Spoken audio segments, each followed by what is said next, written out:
Praise the lord. నేటి దిన వాగ్దానము. ప్రయాసపడి భారం మోసుకొంచున్న సమస్త జనులారా, నా యొద్దకు రండి, నేను మీకు విశ్రాంతి కలుగచేతును. మత్తయి సువార్త 11వ అధ్యాయము 28వ వచనము. మీరు అలసిపోయినప్పుడు నా యొద్దకు రండి, నేను మీకు విశ్రాంతి కలుగచేతును. ప్రయాసపడి భారం మోసుకొంచున్న మనకు యేసు చెప్పాడు. సమస్య పరిష్కారమైనప్పుడు కలిగే ఉపశమనం కూడా కాదు. ఇవి విశ్రాంతికి మంచి వనరులు అయినప్పటికీ అవి అందించే విశ్రాంతి స్వల్పకాలికం. అంతేగాక అది మన పరిస్థితులపై ఆధారపడి ఉంటుంది. దీనికి విరుద్ధంగా యేసు ఇచ్చే విశ్రాంతి శాశ్వతమైనది మాత్రమే కాక మార్పు లేని ఆయన లక్షణం ద్వారా హామీ ఇవ్వబడుతుంది.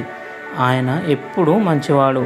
కష్టాల మధ్య కూడా ఆయన మన ఆత్మలకు నిజమైన విశ్రాంతిని ఇస్తాడు. ప్రార్థన.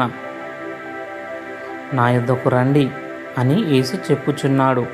పరలోకపు తండ్రి, నిజమైన విశ్రాంతి నీలో మాత్రమే లభిస్తుందని నాకు గుర్తు చేసినందుకు నీకు వందనములు.